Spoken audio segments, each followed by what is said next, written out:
Welcome back guys. Siyempre yung ating channel, PC Basic Tips. Yan, nakakuha ulit tayo guys ng mini Nezuko na resin. Guys, resin to guys. G5 Studio. Yan. G5 Studio na mini Nezuko guys. Nagkaroon na tayo dati nito. Naibenta ko na pero ngayon nakakuha ulit tayo. Ipi-flex ulit natin yan guys. Tara, simulan na natin i-flex yung ating G5 Studio na mini Nezuko guys, na resin to guys, resin. Okay guys, ayan, walang kasil, maliit lang yung kanyang box kasi nga mini. Syempre hindi mawawala yung kanyang card guys, may card yan, naka plastic pa, G5 Studio.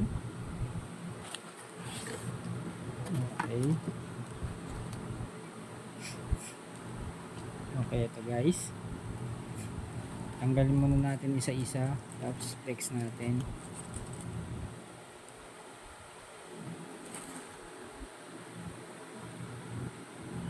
Ayan, ito yung ating G5 Nezuko guys. Second hand lang to, medyo malikabok. Kung kailangan lang nating linisin yan, konting linis lang yan guys.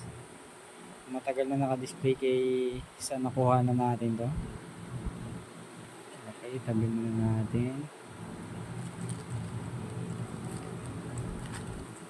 Tapos yung kanyang effects guys, ito yung kanyang effects. Ayan, oh. Ganda.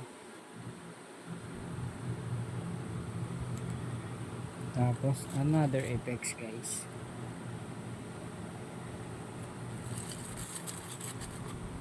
ayan, ito yung kanyang effects. May magnet yan guys, pampakapit yan. Ito gusto ko sa mga guys, sa mga resin, pag may magnet hindi mo na kailangan i-blue tack yun. Parang bubble gum na kulay blue. Ayan, ganda guys, ang ganda.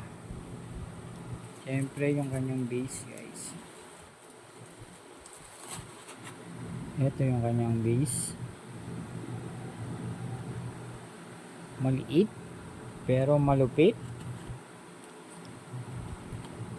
Okay guys, baliktad muna natin. Ngayon buhay na natin si Nezuko guys. Ayan, flex naman natin isa-isa.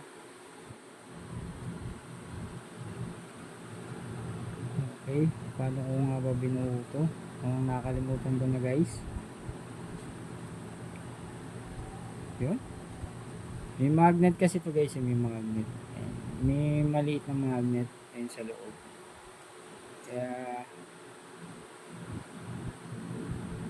ayan, hindi siya basta-basta madidiskrasya. Okay, ito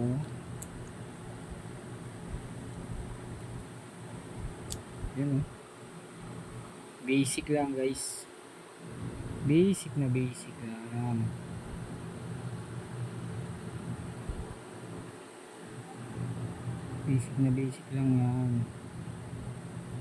Tanggalin muna nga natin si Nezuko guys.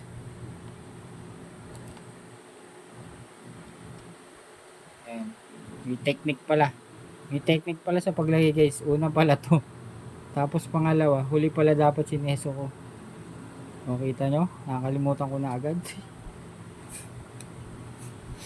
Ayan guys, lapit natin sa camera guys, i-delete na lang natin, baka madiskrasya pa guys. Napaka-cute na Nezuko to, resin to guys, resin, mini Nezuko resin na G5 Studio guys. Ayan, medyo malikabok lang, lilinisin natin yan. Matagal lang naka-display kay bossing to, pero all goods lang yan, madaling linisin yan. Tapos ito yung kanyang card guys, ka-plastic pa. Napaka-cute, napakaganda.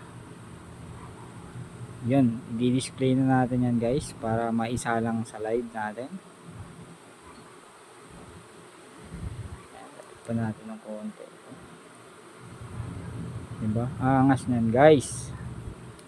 Okay, maraming salamat guys sa pagsama uli at sa pag-unbox ng ating G5 Mini Nesoco na resin guys. Resin. Okay guys, happy collecting lang. Tuloy-tuloy lang kayo sa pagko-collect. Kung dyan kayo nasasyahan. Maraming salamat. Abang-abang lang uli.